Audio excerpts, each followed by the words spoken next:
I'm Joe Catalano with an AM Quincy news update for Tuesday, November 26th. A plane collided with another plane at Logan Airport last night.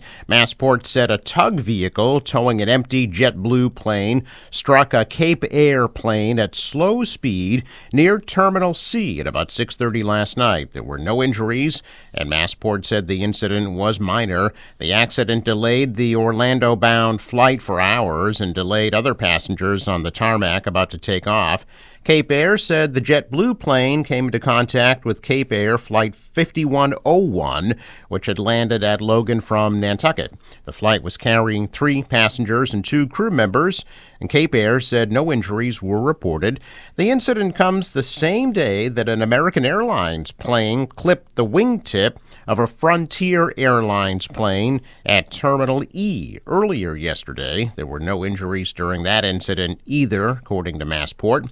The Federal Aviation Administration said the American Airlines plane was pulling into its gate when its wing hit the wing tip of a parked Frontier Airlines plane. JetBlue is also analyzing the tug that was towing its plane to the gate. Passengers scheduled to fly to Orlando with that plane did take off about 3 hours later on a different plane. A woman has pleaded guilty to driving under the influence in a deadly 2022 car crash in Hull. Jennifer Bowes was sentenced to 3 to 5 years in prison over the March 25th, 2022 head-on crash that killed 64-year-old John Duxbury. Duxbury was pronounced dead shortly after the crash on Nantasket Avenue. Bowes and her young child, who was in the back seat of her car, were taken to South Shore Hospital, where the medical team treating her found signs that she was impaired and flagged her for police. Investigators found she had cocaine and other drugs in her system. Bowes will spend 3 to 5 years in prison, followed by 5 years probation for motor vehicle homicide, child endangerment while operating under the influence, and reckless endangerment of a child. She will have to surrender her driver's license for 15 years. Authorities are offering a $5,000 reward for information as officials investigate a blaze at a building site in Kingston earlier this month that sparked brush fires in the surrounding area. Firefighters responding to the fire on Wapping Road at about 1:30 in the morning on November 17th. At the site, they found the building was under construction, a 2-story wood-framed structure fully engulfed in flames, and nearby brush burning as well. The building began to collapse shortly after firefighters arrived, sending embers into the surrounding area and sparking brush fires around the site and across the street. It took firefighters about 3 hours to contain the fires and prevent them from spreading to other wooded areas. The cause and origin of the fire are being investigated by state and local officials. With most of Massachusetts under a critical drought, wildfires have been burning through the state since late October. Officials said recent precipitation helped to alleviate the red flag conditions, but that the risk of fires is still high. Well, the New England Patriots could have safety Jabril Peppers back in the fold when they host the Indianapolis Colts on Sunday. Peppers was removed from the NFL Commissioner Exempt list yesterday. The 29-year-old was placed on that exempt list on October 9th after he was arrested in Braintree on multiple charges, including assault and battery on an intimate partner, assault and battery with a dangerous weapon, strangulation, and possession of cocaine. The NFL's investigation into the incident is ongoing, but Peppers is officially eligible to participate in all team activities and play in games. Peppers' return would bring a significant boost to New England's ailing secondary through 4 games this season. The defensive captain has tallied 23 tackles, an interception, and 2 passes defended. A trial date for Peppers' case has been set for January 22nd, 2025. The Healey-Driscoll administration has awarded nearly $3.8 million in state and federal funds to support state, local, and nonprofit agencies working to combat intimate partner violence, sexual assault, human trafficking, and stocking. The state awarded over $3.2 million in continuation funding to 42 organizations through the federally funded Violence Against Women Act grant program. Here in Quincy, Dove, Domestic Violence Ended, is receiving over $82,000 from that grant. In addition, 5 district attorneys' offices were awarded a total of $475,000 through the Human Trafficking Enforcement and Training Grant Program. The state-funded grants will support efforts to enhance the ability of prosecutors and police to identify, assist, and provide referral services to victims of commercial sexual exploitation.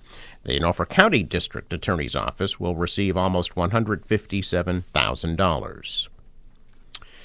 Mannett Community Health Center of Quincy has earned the Joint Commission's Gold Seal of Approval for ambulatory health care accreditation by demonstrating continuous compliance with its performance standards. The Gold Seal is a symbol of quality that reflects a healthcare organization's commitment to providing safe and quality patient care. Mannett has been continuously accredited since 1999. Mannett underwent a rigorous, unannounced, 3-day on-site review from August 28th through the 30th. During that visit, a team of Joint Commission reviewers visited each of Mannett's 8 practice locations in Quincy, Hull, Taunton, and Attleboro, and evaluated them for compliance with ambulatory healthcare standards spanning several areas, including emergency management, environment of care, infection prevention and control, leadership, medication management, and rights and responsibilities of the individual. The YMCA logo features a triangle symbolizing the unification of spirit, mind, and body. It also represents one of the Y of Massachusetts' highest honors, the Triangle Award. On November 19th, over 500 YMCA leaders from across the state gathered at Gillette Stadium for the Massachusetts Alliance of YMCA's 2024 annual meeting. During that event, South Shore YMCA President and CEO Paul Gorman was honored with the 2024 Triangle Award for his outstanding leadership and dedication to advancing the Y mission. The Triangle Award recognizes a long-standing YMCA professional who's driven substantial positive advancements for their YMCA and its members, including significant development, implementation, and management that incorporates and interprets the YMCA mission, emphasizing values, creativity, innovation, volunteer involvement, positive measurable results, and a positive impact on the association, community, and peers. A check of business news this morning, and stocks are higher. The Dow was up 440 points. The Nasdaq added 51, and the S&P rose 18. Asian stocks mostly declined as worry spread over President-elect Donald Trump's comment that he plans to impose sweeping new tariffs on Mexico, Canada, and China as soon as he takes office. The dollar's down, the euro fell, and oil at $69 a barrel. Sports. Celtics beat the Clippers 126-94. They'll be in Chicago Friday night at 8. The Bruins host Vancouver tonight at 7. Forecast from the National Weather Service. Today, scattered showers and off and on rain with a high 48 degrees. For tonight, late clearing at a low of 32. Tomorrow, sunshine returns, high 48. On Thanksgiving Day, rain and a wintry mix north and west with a high Thursday of 45. Black Friday, partly cloudy at a high 44. The marine forecast calling for 1-foot waves. Southeast winds at 5 to 10 knots become southerly 10 to 15, gusting to 20 knots later today. High tide 7:42 a.m. and 8:07 p.m. Sunrise at 6:48, sets at 4:14. Traffic note, Fore River Bridge scheduled to open Wednesday at 6 a.m. and 9:15 a.m. I'm Joe Catalano with an AM Quincy news update for Tuesday, November 26th.